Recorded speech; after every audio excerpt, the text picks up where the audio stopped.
Hello, everybody. Welcome to the Railsplitter Athletics Report. We are in the midst of the month of April, and that means that we are coming down to a very slow close of the 2014-15 athletic season for all LMU athletic teams. And, of course, right now, a lot of the spring teams are vying for spots in the upcoming and ongoing SAC tournaments. We're going to talk a little bit about that tonight, as well as some teams who have already participated in the tournament and some that didn't make it. And that's going to be something that we'll discuss a little bit as well this evening. Travis Muncy of the LMU golf teams is our first guest on the show tonight, and then a little bit later on we'll be talking with Ryan Kuhn, the head men's lacrosse coach here at Lincoln Memorial University. A lot going on this week in LMU athletics, both here on campus and off campus. We'll tell you about that a little bit later on, as well as talk to you about maybe some haircuts that you might need to receive. Maybe I should have done that. I don't know. My hair's a little bit shaggy today. We're going to take a break. When we come back, we'll talk with Travis Muncy. Stay with us on the Railsplitter Athletics Report. We have a big problem, and we need your help. It's happening on college campuses, at bars, at parties, even in high schools.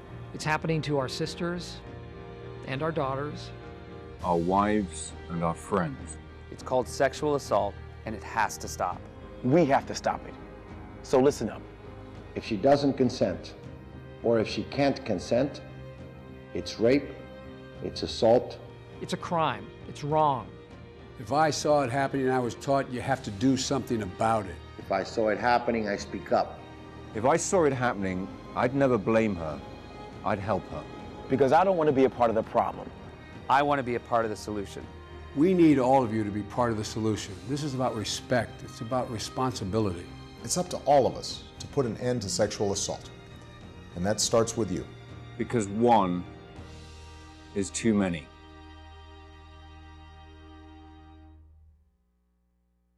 Hey everybody! Heart disease affects 1 in every 3 women in America, but you can fight back. There's no time to lose. Mothers, sisters, daughters, families, and friends, it's time to shout louder, stand stronger, and demand change. Let's go! To the Batmobile! Dang it. To the invisible jet! Dang it. Together, we can put an end to heart disease. It's time to go red for women. I could use your help. Yeah! Learn more from the American Heart Association at www.goredforwomen.org. You love your car or truck? Let us help you keep it clean at Soapy J. Soapy J's has unlimited wash plans to fit every budget. Try our $5 express wash or one of our 3 monthly wash plans. The Wheel Deal, the Soapy J, or the new Blast Wax. With our monthly wash plans, if you pay with credit card, all you do is pay for the present month and your card will be billed on the 1st of each month. Don't forget, Soapy J's has free vacuums with any wash. Soapy J's Express Car Wash, open 7 days a week. Let us help keep your car or truck clean at Soapy J. Soapy J's on the Cumberland Gap Parkway, Middlesboro. Despite all the rainy conditions, we have had some sunshine throughout the tri-state area, at least enough to get the majority of the 2015 spring schedule in for Travis Muncy and his men's and women's golf teams. He joins us in studio. First of all, Coach, welcome. Thank you. Glad to be here. The Lady Railsplitters just participated in the 2015 South Atlantic Conference Championships, and while I think we finished third, if I'm not mistaken, fourth, Lindsay Davis, Tazewell, Tennessee, hometown native, captures the medalist. Yep, first time in school history a Lady Railsplitter has ever won the conference championship individually. It was something to see. She played a great round that day. The weather wasn't good. It rained. It was blowing. A very tough golf course for women in general. And the leaders, you know, she was among the leaders, but we was in the wave ahead of them. And I knew if we could get her in 74 better, she'd have a good shot at winning it because they still had 5 or 6 holes to play, and it was the toughest part of the golf course, you know, 15 through 18. Let's, before we go and talk about the team's performance in the tournament, let's talk about Lindsay for just a minute. I'm not trying to embarrass her or anything, but, you know, Lindsay Davis winning the medalist honors of that tournament's got to be special for you. I mean, you watched this little girl grow up as a little girl, played on Wood Lake Golf Course. You knew her father, Jeff, and of course her mother, and might have even given her lessons, I don't know, at some point in time. I've known Lindsay since, you know, she's probably knee-high. She was in the first junior clinics we done at Wood Lake, and I've watched this girl mature into a player. You know, it was something special to watch her win this championship, and, you know, she's busted her butt for 4 years, and, you know, it was just a great way to end her collegiate career. Well, she's quality individual. She's very active throughout the community in various community service type things. Great student, just an example of a student athlete that you would want as a coach or an athletic director, and certainly as a parent. I mean, you couldn't ask for anything better. So congratulations again to Lindsay. Coach, let's talk about the women's team performance. Obviously, fourth place finish, nothing to sneeze at. No, it's not. You know, the conference is pretty strong this year with, you know, Carson Newman, Newberry, Queens, us, Catawba.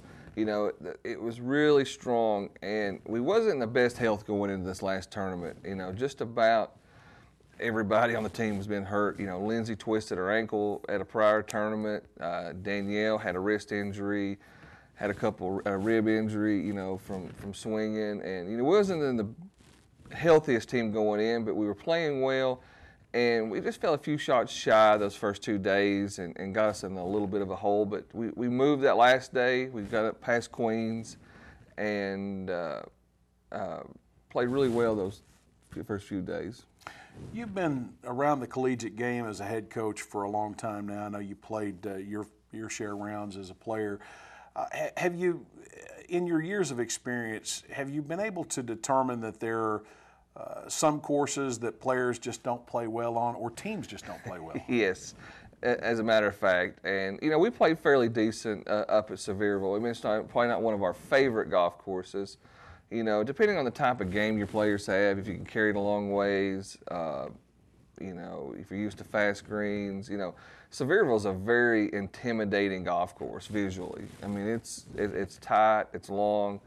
You know, the weather was rainy, it was wet, but those all play into factors. And, you know, there's probably a handful of golf courses that I hope we never go back to, but that's not one of them, no.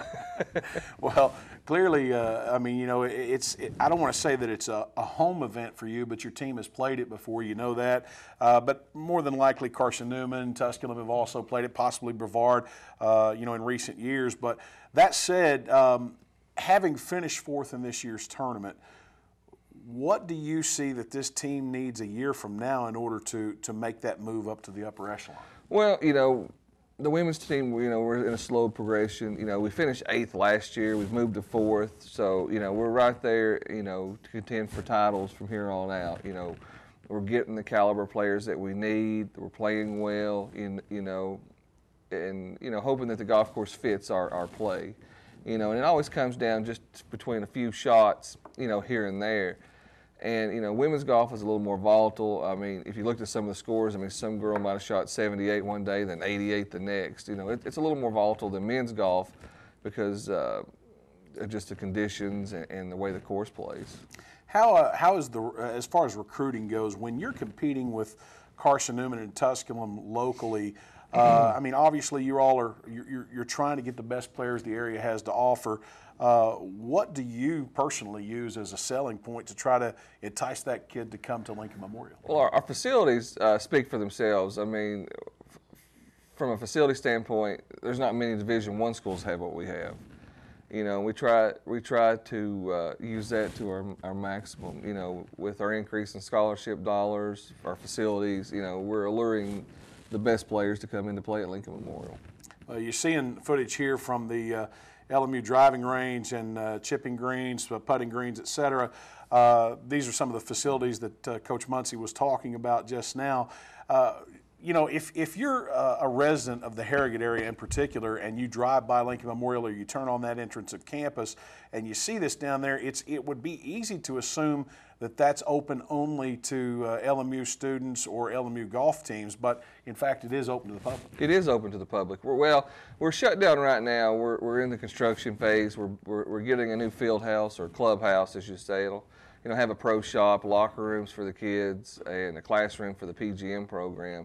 So we are closed right now, but we're hoping to be back open soon as the weather gets really good for this summer. So yes, we are open to the public, and we should open back up as soon as our new building gets done. Yeah, every time a new building goes up on campus, I say, well, we've put up a new pyramid. This is a smaller one, but nonetheless for you, it's going to be a great facility to house your pro shop and your offices. Yep.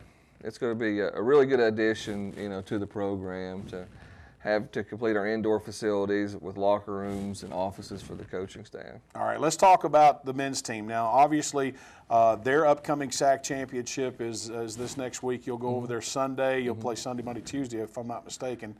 You'll be involved with the tournament goings-on at that period of time. This is a men's team that has a lot of talent. Rand Wasson, of course, Connor Froning, some of the names that we've been familiar with as far as medalists and top honors here over the last couple of years. They're going to be leading you by example, hopefully. Yeah, this men's team is probably one of the strongest teams from top to bottom I've ever got the privilege to coach. You know, you have Braden Gallion, you know, first team All-Conference.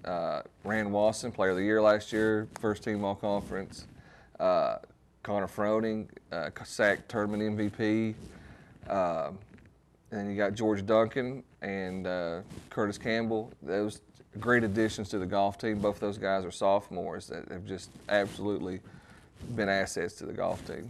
With so many accolades from those individuals going into this tournament and so forth, it's got to also be a little bit of pressure, you know, to back that up and to come in and show, hey, yeah, we deserve these accolades. Yeah, you know, it puts a little bit of pressure on them, but you know, we just got to go out there and stick to our game, play our game, and you know, the great things happen when you just go out there and play. Last tournament, Tennessee National, you know, we won it, and those guys put up some great numbers for the conditions we played in. It's 20-mile-an-hour winds, and you know, that's what we needed to go into this weekend for the conference championship, was to play in a good tournament, great golf course, tough conditions, to mentally prepare us and be ready for the conference tournament. Because Firethorn, that's where we're going to play at in Charlotte, is a tough golf course, and you know, it's over the lines of Tennessee National. You know, tight, long, fast greens, and very unforgiving in certain spots. Who are the other teams to beat in this year's event? You know, we're going to finish the season out second in the conference, right behind Wingate. We're ranked 26th in the country. They're ranked 20th. And you know, Queens, it being one of their home courses, you know, they've got to look at them. And Tusculum has played really well. They've won 2 of the last 3 tournaments they've played in.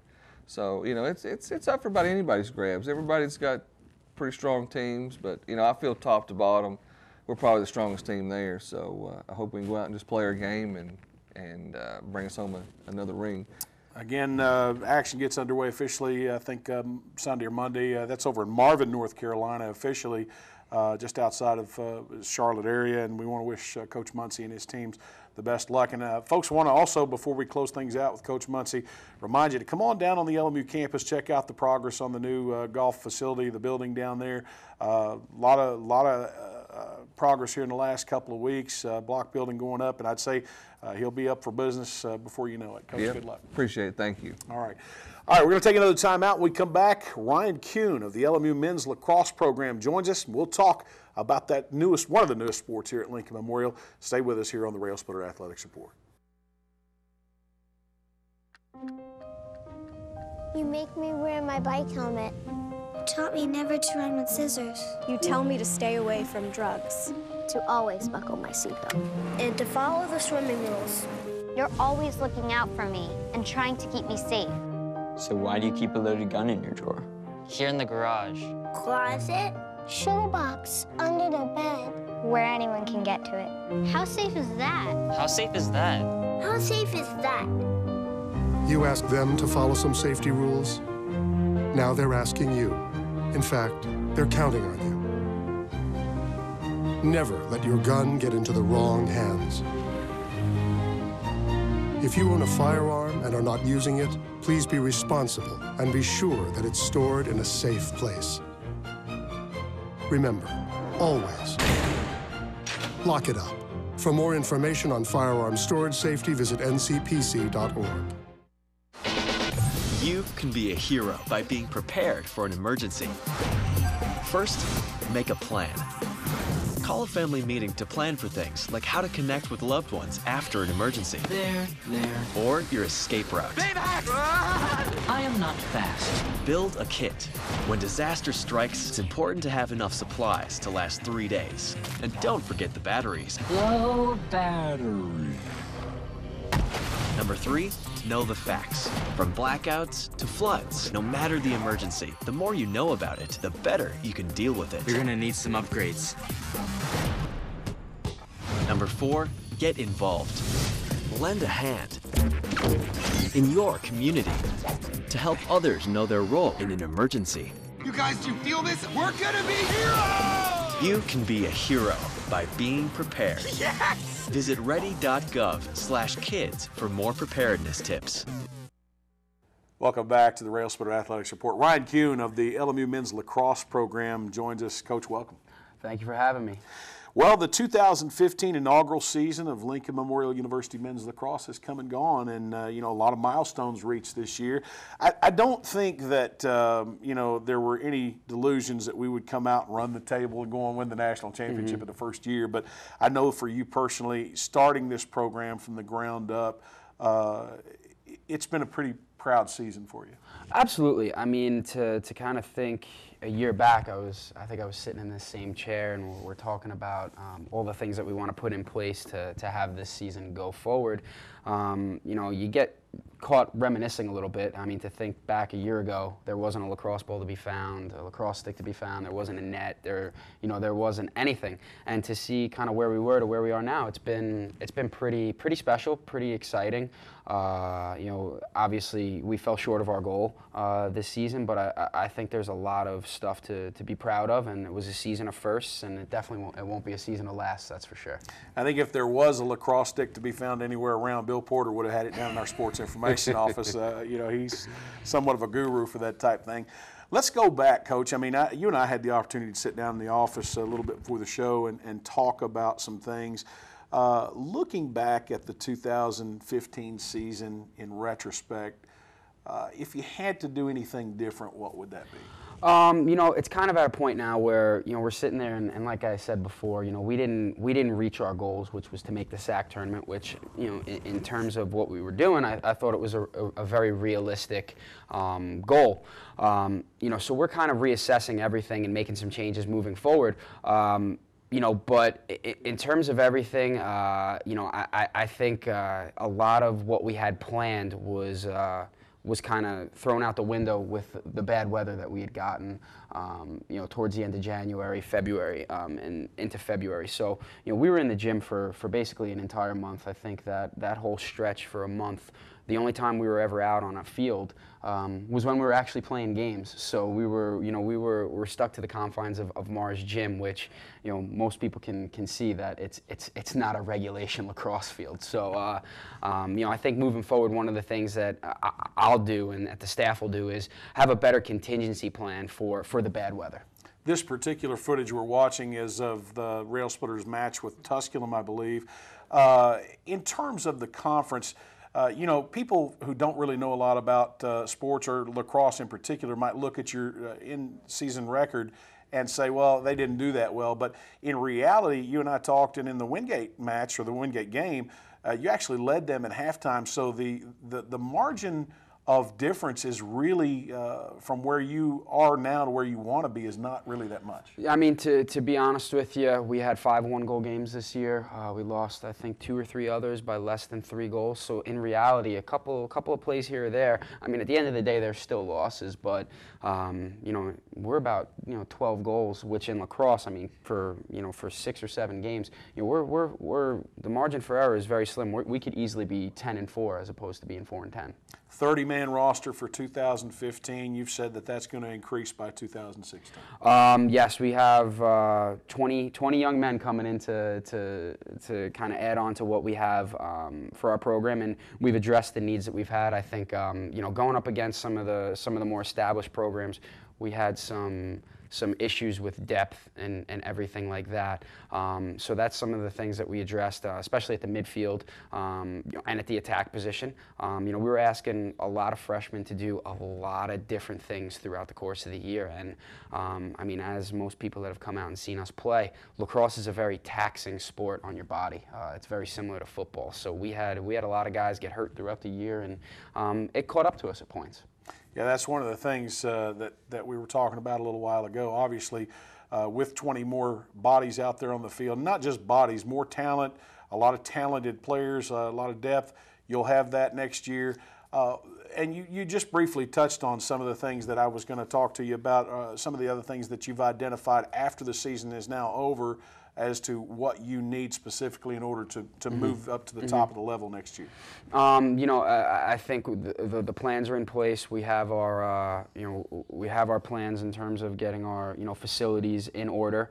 You know, we're expanding our fall season, which will drastically help us in terms of preparing us for that spring season. You know, we did particularly well playing at home this year, which is kind of one of the things that we identified that we really wanted to do. You know, one of the things that we really have to do is, you know, we have to figure out how to play well on the road. Conference championship is going to be, as of right now, at Queens next year, and that's kind of our goal. That's where we want to be. I don't think we're any different than any other program here at the university. It's the last time I checked, Queens is not on the campus of LMU, so we have to figure out how to play well on the road. I mean, that's one of the big things that we've identified as one of the things that we have to do better in order to take that next step as a program. I may have said a moment ago that you led Wingate at the half, and if so, it might have been Queens. I beg your pardon. All right, that said, now recruiting becomes the primary focus, and I know that due to NCAA regulations, we really can't talk about specific guys that you're recruiting unless they've signed an NLI, a National Letter of Intent. What does the recruiting status look like right now? I mean, recruiting, we're pretty much done. We're wrapped up with our 2015 class. We're moving forward towards our 2016 class. I mean, we're really excited about the guys that we have coming in. You know, we've kind of established you know, a mantra in our program that no one person is bigger than the next. You know, those guys that are coming in are going to compete for playing time right away. They're going to push the guys that are here, and it's one of those things where, you know, the best player is going to play, and if the guys that are here now don't raise their level to compete with the guys that are coming in, they're going to get blown by. And for us, for our program to take that next step, we have to do that. We're excited about it. I think the guys that are here are excited about it, and the guys that are coming in are really excited about it. You know, I think we've made a lot of steps in the right direction for our program for this year, and hopefully we take it to the next level. With no seniors on the roster, and it's a roster that's dominated by freshmen and sophomore that are now going to be sophomore and juniors, you're bringing in another class probably dominated by freshmen. This is still, for the most part, a very young team, and that said, you now have to find a way to take the chemistry you already have and mesh that with what you got coming in and build an even greater chemistry. Well, and I think that goes hand in hand with our recruiting philosophy. We want to recruit guys that come in and they make a seamless transition with the other guys that we have. That's why we spend so much time recruiting them, and I think we're no different than a lot of other teams and a lot of other sports. You know, we want to try and, you know, make the transition for those guys as easy as possible. I mean, the best part about it was a little bittersweet for us, obviously, finishing up you know, our last game, which was a win, which was nice to go out on, but it was bittersweet knowing that, you know, we had to say goodbye to this team because that was the last day we were going to be on the field together. But one of the things that's really great is that, in theory, in all reality, everyone's coming back. We don't graduate anybody, so that's something to really look forward to. The lion's share of this team is recruited from way off from here. Let's say the northern states and beyond. It's got to be tough for a student to come to Harrogate, Tennessee, when they're used to a much bigger type atmosphere, or to an atmosphere that's 7, 8, 9 hours away or beyond, and say, hey, yeah, I don't miss home, and I'm happy here for my collegiate career. I mean, the big thing that we try and tell our guys, and we really hammer it home, is that we're all in this together. You know, we're all a family. You know, myself, I'm from Long Island, which is 12 to 14 hours away. My assistant is the same. He's from 12 to 14 hours away. In reality, we have one guy who's, you know, considered locally. I mean, that's Morristown, which is about 45 minutes away. But outside of that, the closest guy we have is 4 hours away. So it's, you know, we're kind of all in this together, and that's one of the things. You know, my team is my family, and you know they're a huge part of what we do and what I do on a daily basis, and you know we really care about them, and we want to make sure that they feel comfortable here and that they want to be here. Well, you're getting ready to add to your family. I'm going to go ahead and throw that out there. Let's talk about that for a minute. We've got less than a minute, so you got very little time to talk about it. I am getting married in December. So it's been fantastic. It's been now that the season's over and I've taken all of the planning out of this first year. Now I have to help with the planning of the wedding, and you know, she's made a seamless transition into the LMU community. She works up at the medical school, so it's been nice. I mean, and when I say that it's a family affair here, it really is, and we're happy to be here. It's been a tremendous first year, and you know, I can't wait to look forward to next year and the years moving forward. Well, Coach, we want to wish you the best of luck on all endeavors, both on and off the field, and soon-to-be wife of Coach Kuhn. I hope you know what you're getting into being the wife of a coach. All right, Coach, good luck in the recruiting process. Thank you so much. All right, we'll take this time out and be back. At Citizens Bank, we're different from everyone else. We've proudly served business communities of Northeast Tennessee since 1912 and have security you can count on. We offer the convenience of internet banking, excellent loan services on various types of loans, cash management, and small business banking at all of our convenient locations in Harrogate, Tazewell, New Tazewell, Bean Station, and Morristown. Visit our website to find out more at citizensbanktn.com. Citizens Bank, no more banking as usual. Equal housing lender, member FDIC.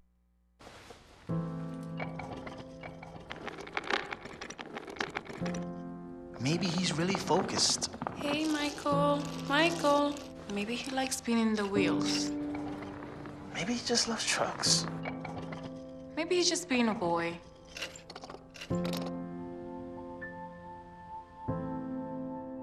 Preoccupation with objects is one early sign of autism. Learn the others today. The sooner it's diagnosed, the better. Commercial to residential, from the basement to the attic, Knoxville Drywall can deliver full-service drywall, insulation, and paint contracting. Knoxville Drywall specializes in new and tenant build-outs, drywall repair, drywall grids, metal stud framing, acoustical ceilings, suspended drywall ceilings, and ceiling and wall texturing and painting. Knoxville Drywall also provides wall-blown insulation for existing walls, attic-blown insulation, wall and ceiling batts insulation, and crawlspace insulation. Knoxville Drywall Incorporated, serving Knoxville and the surrounding area for more than 56 years with outstanding quality and competitive pricing. Whether institutional case good or architectural woodwork, Nolan Products Incorporated of Knoxville has been serving East Tennessee, Southwest Virginia, and Southeast Kentucky since 1958. From concept to finish, Nolan Products custom builds to the highest quality standards to meet your facility specifications while using only the finest materials available. Nolan Products has been serving and meeting the needs and requirements of general contractors and architects in East Tennessee and surrounding area for more than 55 years. Nolan Products Incorporated, 912 4th Side Street, Northeast, Knoxville. Special thanks to both Coach Kuhn and Coach Muncie for joining us on tonight's show. Need to mention that the LMU men's SAC tennis tournament match, the quarterfinals with Anderson, has been pushed back to Friday. That'll be a 9 a.m. start. Softball in action Friday, Saturday, and Sunday, weather permitting, here on the LMU campus. Lenore, Ryan, Mars Hill University, and Wingate in that order. Track and field in the SAC championships this weekend over in Hickory, North Carolina. The baseball team down at Anderson in a doubleheader. Saturday, Friday single game is at 6 o'clock. Saturday gets underway at 1 o'clock. And the LMU men's golf championship again getting started Sunday, Monday, and Tuesday over there in Marvin, North Carolina. Some people making all-conference accolades. SAC men's lacrosse honorable mention, Ryan Bank, freshman out of New York. Then you got Elena Vasilyeva of the women's tennis team out of Russia. And finally, we've got Mackenzie Eads, straight out of Maynardville, Tennessee, with the all lacrosse honorable mention for the South Atlantic Conference. All right, we're going to close things out tonight. You know, recently the LMU baseball team played King College this past week and shaved their heads in representation of the support for the victims who suffer of pediatric cancer. Until next week, I'm Rusty Peace. For everybody behind the scenes, good night, everybody.